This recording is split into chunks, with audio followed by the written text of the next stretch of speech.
Bienvenidos a la Maestría en Políticas Públicas de la Universidad de La Salle, Bogotá. Metodología de Investigación 1, Sesión 7, Marco Teórico 2. La sesión es orientada por Ricardo Antonio Sánchez Cárcamo, coordinador académico de la Maestría en Políticas Públicas. Doctor en Ciencias Sociales, con formación en Economía, Filosofía y Derechos Humanos, y con postdoctorado en Sociología en Brasil. Investigador del Centro de Estudios e Investigaciones Rurales y docente de la Facultad de Economía, Empresa y Desarrollo Sostenible de la Universidad de La Salle. Su trabajo integra teoría social, análisis territorial y evaluación de políticas públicas, articulando reflexión epistemológica y aplicación empírica. La construcción del marco teórico no comienza escribiendo. Se desarrolla en 5 partes que organizan el pensamiento antes, durante y después de la redacción. La primera parte, antes de escribir. Asegúrate de tener la base, implica verificar que el problema esté claramente delimitado, que exista una pregunta sólida y que el objeto de estudio esté bien definido. Sin esta base, el marco puede parecer elegante, pero carecerá de dirección analítica. La segunda parte, construye tu modelo de observación, consiste en diseñar el mapa conceptual de lo que se va a analizar. Este modelo orienta qué mirar, cómo organizar la información y cómo relacionar los elementos del fenómeno. La tercera parte, crea tu matriz para organizar autores, introduce una herramienta metodológica clave. La matriz permite sistematizar la literatura, evitar la lectura dispersa y escribir con propósito analítico, no acumulativo. La cuarta parte, llena la matriz con método, establece una regla fundamental. Primero se definen categorías, luego variables y finalmente relaciones. Este orden evita la improvisación y asegura coherencia entre teoría y análisis. La quinta parte, escribe el marco teórico con orden fijo, traduce todo el trabajo previo en texto académico. La redacción ya no es improvisada, sino el resultado de una arquitectura previamente construida. Estas 5 partes garantizan que el marco teórico no sea una acumulación de autores, sino una estructura conceptual rigurosa y funcional para la investigación. Un marco teórico puede quedar elegante, sofisticado y lleno de autores, y no servir para nada. ¿Por qué? Porque no está conectado con una pregunta real. Entremos a una propuesta que ayuda a escribir el marco teórico con referentes conceptuales que soporten las ideas planteadas. Paso 1. Tu pregunta en una sola frase. Si no puedes escribir tu pregunta en una sola oración, todavía no estás listo para escribir el marco. La pregunta debe expresar qué quieres entender o explicar. No un tema general, no una intención vaga, una relación o un fenómeno concreto. Por ejemplo, quiero entender cómo X influye en y en el contexto Z. O, quiero explicar por qué ocurre y en determinadas condiciones. La pregunta no es decorativa, es el eje que organiza todo el modelo. Paso 2. Define el caso concreto. La investigación no ocurre en abstracto. Siempre ocurre en un lugar, con actores, en un contexto histórico e institucional. Define claramente qué vas a estudiar. ¿Un territorio? ¿Una población específica? ¿Una política pública en un periodo determinado? Tu marco teórico debe estar orientado a iluminar ese caso, no a mostrar cuánto has leído. Aquí empieza el trabajo verdaderamente metodológico. Un modelo de observación es un mapa conceptual que responde 3 preguntas. ¿Qué dimensiones explican mi problema? ¿Qué componentes concretos observaré dentro de esas dimensiones? ¿Cómo se relacionan entre sí? Paso 3. Define entre 2 y 4 categorías analíticas. Una categoría analítica no es un tema cualquiera. Es una dimensión estructural que te permite organizar la realidad. Si estudias economía social y solidaria, por ejemplo, puedes necesitar categorías como economía social y solidaria, cadena productiva, agregación de valor, formalización. Las categorías deben ser necesarias para responder la pregunta. Si puedes eliminar una sin afectar la explicación, probablemente no era una categoría central. Paso 4. Define las variables de cada categoría. Una categoría es abstracta. Una variable es observable. Por ejemplo, si la categoría es cadena productiva, las variables pueden ser competencias productivas de la población, condiciones medioambientales, implementación de innovación inclusiva. Las variables permiten traducir conceptos en realidad observable. Si no sabes cómo observar una variable, no está bien definida. Paso 5. Establece las relaciones. Aquí ocurre lo más importante. Las flechas entre categorías no son adornos gráficos. Son hipótesis explicativas. Debes decidir, ¿es una relación causal? ¿Es recíproca? ¿Es mediada por otra variable?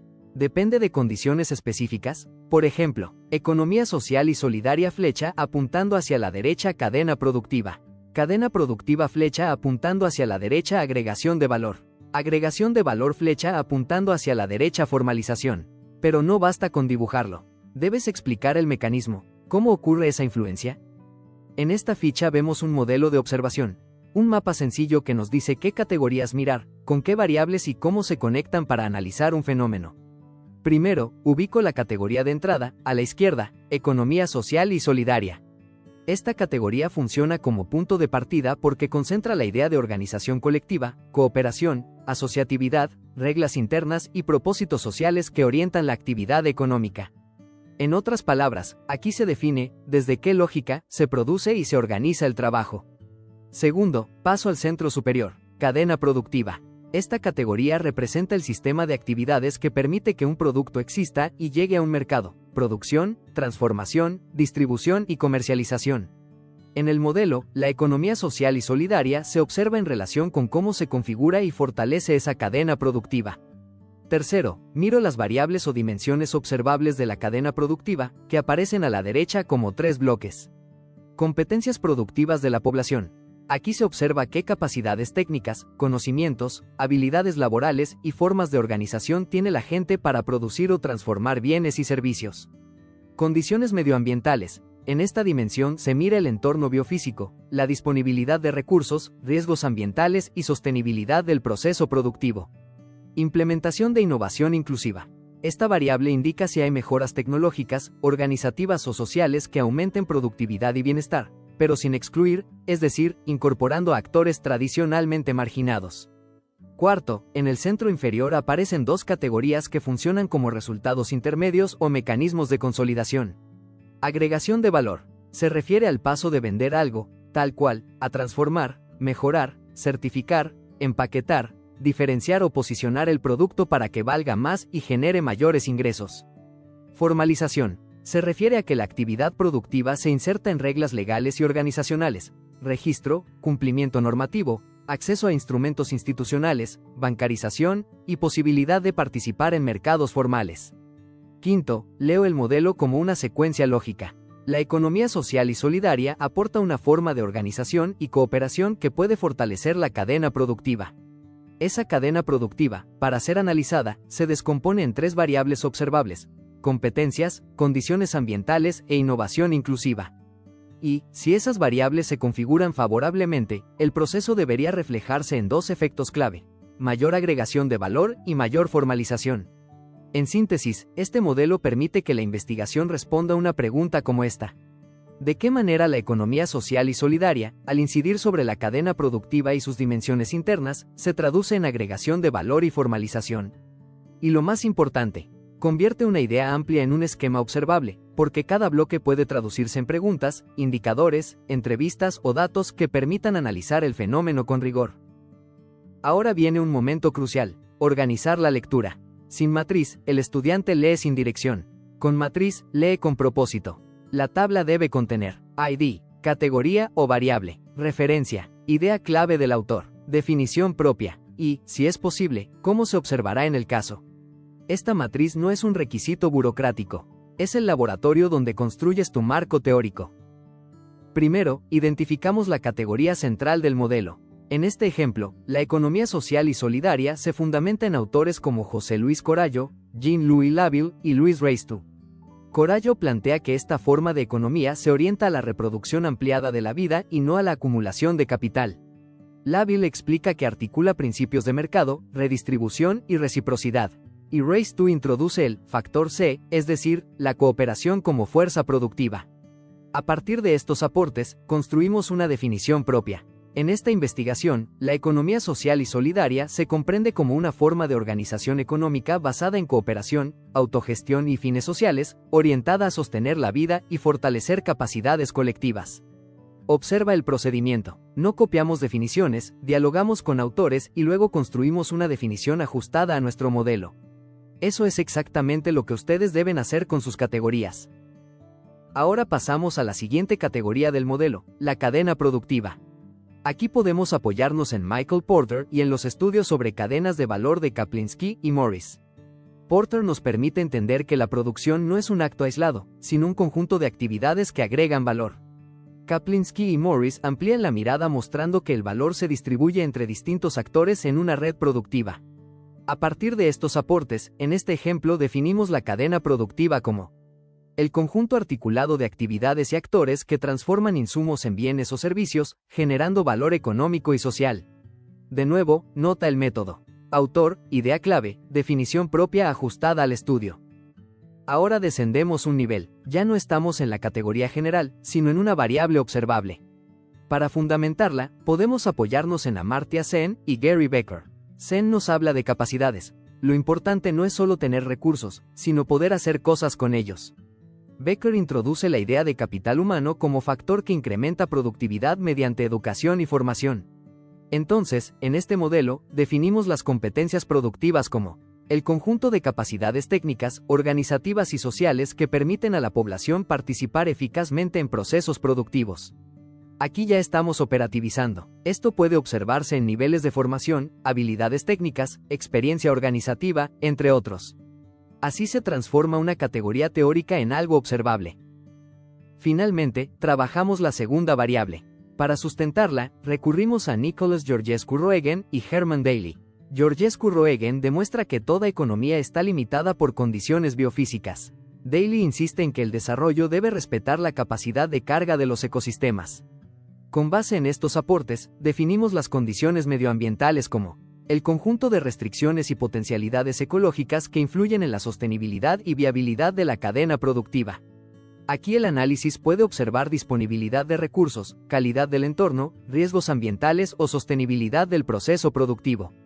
Hasta aquí hemos desarrollado la categoría principal, una categoría derivada, y dos variables observables. Observa el procedimiento completo. 1. Identificar la categoría o variable. 2. Buscar autores pertinentes y reconocidos.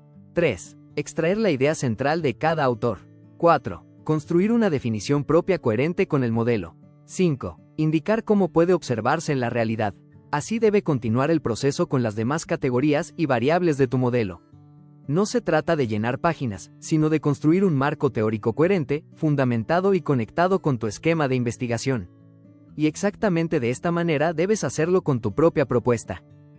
Categorías. Busca 2 o 3 autores que definan la categoría. No copies. Comprende. Extrae una idea clave de cada autor. Y luego escribe tu propia definición. Una definición académica sólida siempre hace 3 cosas. Define qué es. Delimita qué no es. Explica para qué sirve en tu investigación. Variables. Cada variable debe tener al menos un soporte teórico. Pero no basta con citar. Debes responder. ¿Cómo se manifiesta esta variable en mi caso? ¿Qué indicadores concretos me permitirán observarla? ¿Actúa como causa, como efecto o como mediadora? Cuando una variable no tiene indicadores claros, el análisis posterior se debilita. Ahora sí, a escribir. El orden más claro es el siguiente. Primero, una introducción breve que explique que el marco teórico define categorías, variables y relaciones. Luego, un apartado por cada categoría. En cada apartado, definición conceptual, variables que la componen, cierre conectando con el modelo. Finalmente, un apartado dedicado exclusivamente a las relaciones. Este último apartado es el corazón explicativo del marco. Por cada relación debes explicar. ¿Qué relación propones? ¿Cuál es el mecanismo? ¿En qué condiciones opera? ¿Cómo se observará empíricamente? Sin mecanismo no hay teoría, solo opinión. Finalmente, sabes si tu marco teórico está bien cuando cada categoría tiene definición propia y delimitada. Cada variable es observable, las relaciones están justificadas, no hay autores irrelevantes, y lo que defines es exactamente lo que luego analizas. Un buen marco teórico no demuestra cuánto sabes, demuestra que sabes qué mirar y por qué. Maestría en Políticas Públicas. Universidad de La Salle, Bogotá. Interconectados somos la mejor versión.